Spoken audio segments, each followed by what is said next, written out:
I should have done this before I cleaned.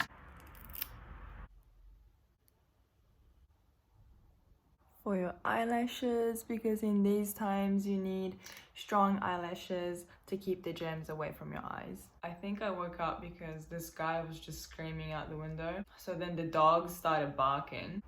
Good morning. It's a beautiful day outside. Too bad I can't go out. I woke up early today. It's lunchtime. I think I deserve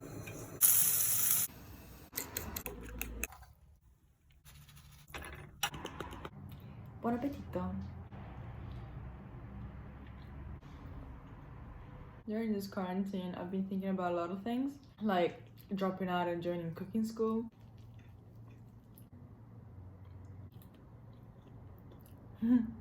Haven't used these in a while. Okay, I think it's done. It's nice to be waking up early because you get to see the light and you're all around more motivated, I feel like. But the thing is, you have more time to eat. That's deadly. I just saw a guy out the window taking a break from wearing his mask. He was bald. Usually what we do when we want to take a break is you take it down, right? This guy just went like this. So innovative, I like it. I'm gonna go to the supermarket now and get an Easter egg. I used to quite enjoy going to the supermarket. Now a little less because it feels like everyone is just looking at you. Or maybe I've been alone for so long. I feel like everyone's watching me, but really nobody's looking at me. First of all, it's just full of white people wearing masks and gloves occasionally. Last time I went to the supermarket, I saw these people just lining up in front of it. I was waiting there for like 5 minutes as well. I realized they were just smokers. But you're supposed to line up at 1 meter distance from each other. So like say a person is about to come out, you're supposed to wait in line before you enter. Also, it felt weird how I was just trying to get to the other side of the aisle and this lady literally like 3 meters away from me, just, this is a tray. And she's like, so I'm like, thanks. Everyone treats everyone as if they were cockroaches. Like, ew. It really doesn't feel like Italy. And I remember how the cashier used to be like, whenever I was trying to pay with card, but now I pull cash out and she's like, I can just tell from under her mask. Also, to go for runs, we're only allowed to distance ourselves 200 meters from my house. I calculated the circumference. Wow, maths! Are being 200 meters. Turns out I can actually run 1.5 kilometers roughly. If I do that twice, that's 3 kilometers.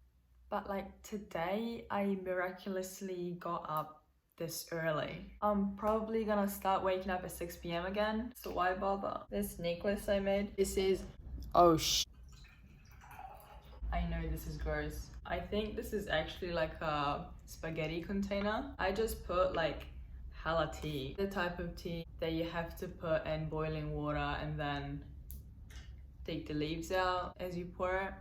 And because I'm so lazy, I just made 2 to 3 liters, I think. And there's actually a little story behind this. This is Russian tea. I can't really read Russian. I think it's like flowery but like minty. And I got given this as a gift from a man that really just saved my life pretty much. When I came here, I did Tokyo, Russia, Venice. Well, I was supposed to do that. But then I did Tokyo, Russia, and when I got to the airport in Moscow, I was chilling, I was just waiting there at my gate for my flight to board or something. But I just had to start drawing pictures of cats. And I got so into my drawing of cats that I didn't even hear the announcement about my gate changing. And so when I got sick of drawing the cat, I looked up and I was wondering what happened to my flight. So then I slowly start panicking and ask for people around about my flight. It was already departure time, I think. I am now pretty